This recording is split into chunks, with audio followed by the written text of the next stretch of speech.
अस्सलामुअलैकुम व्यूअर्स, आप देख रहे हैं यूट्यूब चैनल रज़िया का किचन। आज मैं आपके साथ बीफ़ पुलाव बनाने की आसान सी रेसिपी शेयर करूंगी। बीफ़ पुलाव को हम किस तरीके से बहुत आसानी से तैयार कर सकते हैं, इसके अंदर हम किस तरीके से खुशबू पैदा कर सकते हैं कि हमारा पुलाव बिल्कुल खिला खिला बनने के साथ साथ बहुत मज़ेदार बन के तैयार हो, जूसी किस्म का।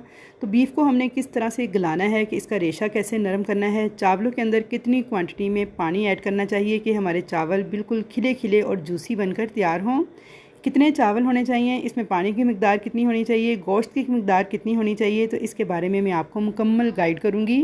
तो इंतहाई नरम जूसी बीफ़ पुलाव हमारा बनके तैयार होगा कि सब उंगलियाँ चाटते रह जाएंगे। तो सबसे पहले बीफ़ पुलाव बनाने के लिए मैंने 1 किलो बीफ़ लिया है, अच्छे से वॉश करके प्रेशर कुकर में ऐड कर दिया है। साथ ही एक मीडियम साइज़ का प्याज रफली काट कर डाल दिया है। 1 टेबल स्पून भर के लहसुन अदरक का पेस्ट ऐड कर दूँगी। 1 टेबल स्पून भर के आपने हरी मिर्च का पेस्ट ऐड कर देना है। ये तमाम चीज़ें डालने के बाद अब इसमें हम नमक डालेंगे। 1 टेबल स्पून नमक ऐड कर देंगे। 2 टेबल स्पून साबुत खुश्क धनिया ऐड कर देंगे। 1 टेबल स्पून साबुत सौंफ ऐड कर देंगे। सौंफ आपने ज़रूर ऐड करनी है, इसकी बहुत ही प्यारी खुशबू और फ्लेवर आता है। अब हम इसके अंदर साबुत गरम मसाले ऐड करेंगे, जिसके अंदर 2 तेज़पात हैं, 3 दालचीनी की स्टिक, 2 बड़ी इलायचियाँ, 4 से 5 छोटी इलायचियाँ, 2 बादियान के फूल और 12 से 14 काली मिर्चें थी साबुत। ये तमाम चीज़ें डाल के मैंने प्रेशर कुकर को रख दिया है चूल्हे के ऊपर, फ्लेम ऑन कर दिया है और हाई फ्लेम पे चम्मच चलाते हुए आपने इस गोश्त को पकाते जाना है, यहाँ तक कि जो गोश्त का कलर है बिल्कुल वाइट सा हो जाएगा, चेंज हो जाएगा और ये पानी छोड़ना स्टार्ट कर देगा। तो भी बस ये स्टेप आपने ज़रूर से करना है। इसमें मैंने कोई ऑयल वगैरह ऐड नहीं किया, सिर्फ मैंने गोश्त डाला है, मसाले डाले हैं और उन्हें मैं इसी तरह से पकाती जा रही हूँ हाई फ्लेम पर। 4 से 5 मिनट मैंने इसे पका लिया है मसलसल चम्मच चलाते हुए। तो कलर देखें गोश्त का चेंज होना स्टार्ट हो गया है, इसने थोड़ा थोड़ा पानी भी छोड़ना स्टार्ट कर दिया है। ये स्टेप करने से ये होगा कि जो गोश्त के अंदर से ख़ास स्मेल या महक आती है वो ख़त्म हो जाती है। तो यहाँ पे देखिए जी, 4 से 5 मिनट पकाने के बाद अब मैंने इसमें 4 से 5 हरी मिर्चें ऐड कर दी हैं। अच्छी तरह से इसे पका लिया था कलर चेंज होने तक। अब मैं इसके अंदर पानी ऐड करूँगी यखनी बनाने के लिए। तो आपने यहाँ पे ऐड कर देना है 1.25 लीटर पानी। पानी को अच्छी तरह से इस गोश्त के साथ मिक्स कर देंगे और अब मैं प्रेशर कुकर का ढक्कन बंद करके इसको विसल लगा दूँगी। तो यहाँ पे जब प्रेशर कुकर की सीटी बोलना स्टार्ट कर देगी तो उसके बाद से आपने टाइम नोट कर लेना है 25 मिनट का। 25 मिनट तक आपने इस गोश्त को पकने देना है प्रेशर कुकर में सीटी के साथ। तो 25 मिनट यहाँ पे हो चुके थे, तो प्रेशर कुकर को खोल लेना है आपने, लेकिन एकदम से आपने सीटी को नहीं हटाना, थोड़े से टाइम के बाद हटाइएगा, क्योंकि इसमें हमने नमक मिर्च मसाले वगैरह ऐड नहीं किए, तो इसलिए एकदम से पानी सारा बाहर आ सकता है। एहतियात के साथ आपने ढक्कन को खोल लेना है।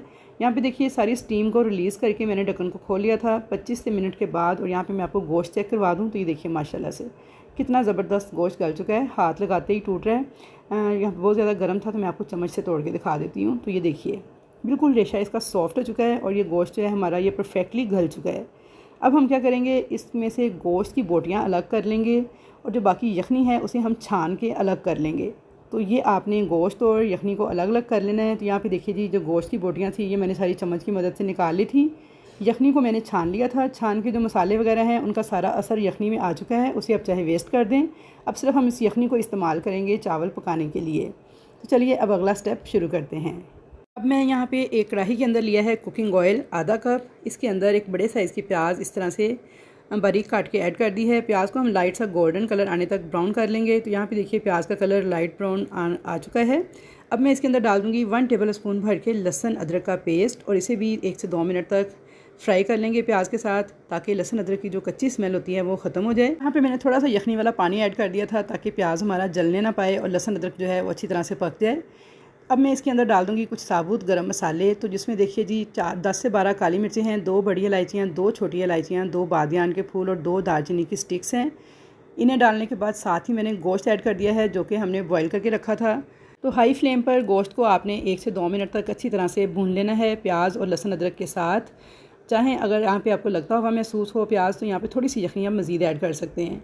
अच्छी तरह से भूनने के बाद देखिए गोश्त पे प्यारा सा कलर आ चुका है, गोल्डन सा डार्क सा। तो अब मैं इसके अंदर ऐड कर दूंगी सब्ज़ मिर्च का पेस्ट 1 टेबल स्पून भर के आपने ऐड कर देना है। थोड़ा सा मैंने यखनी वाला पानी मज़ीद ऐड किया है ताकि जो हमारा मसाला और गोश्त वगैरह ये नीचे ना लगने पाए।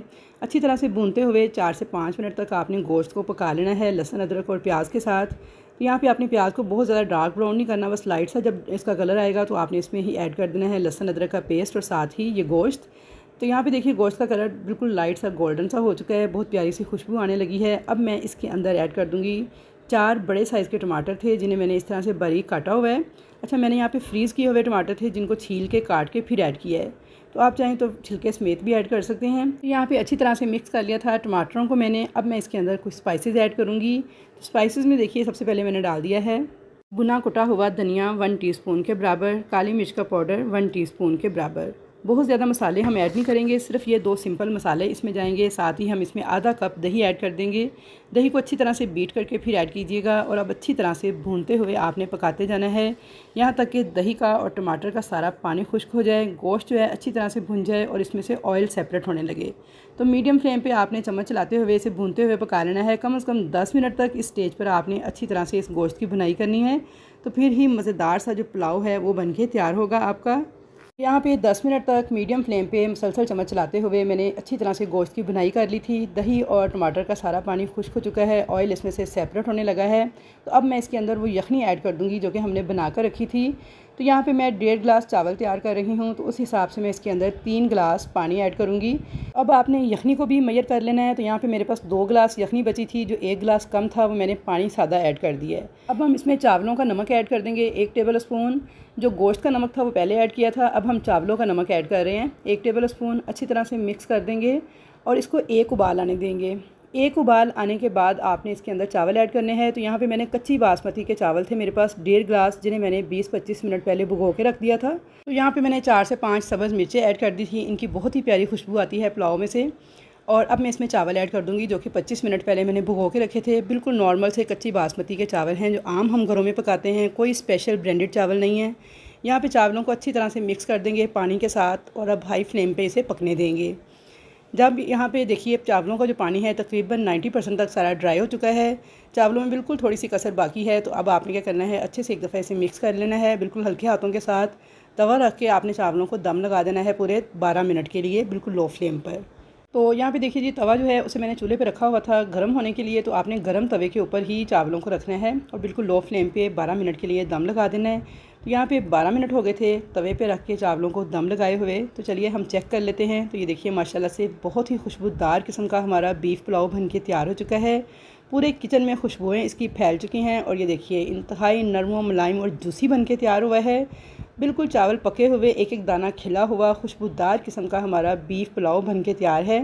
इसे डिश आउट कर लेते हैं। और यहाँ पे देखिए गोश्त माशाल्लाह मक्खन मलाई की तरह गला हुआ है, बिल्कुल नरम है और पुलाव देखें बिल्कुल जूसी बन के तैयार हुआ है। तो आई होप व्यूअर्स कि आपको मेरी आज की बीफ पुलाव बनाने की रेसिपी ज़रूर पसंद आएगी। रेसिपी अगर पसंद आए तो वीडियो को लाइक शेयर ज़रूर कीजिएगा। चैनल पर नए हैं तो सब्सक्राइब कीजिएगा और कमेंट सेक्शन में अपना फीडबैक देना मत भूलिएगा। तो इंशाल्लाह ताला मुलाकात होगी एक अच्छी नई रेसिपी के साथ। तब तक के लिए अल्लाह हाफिज़।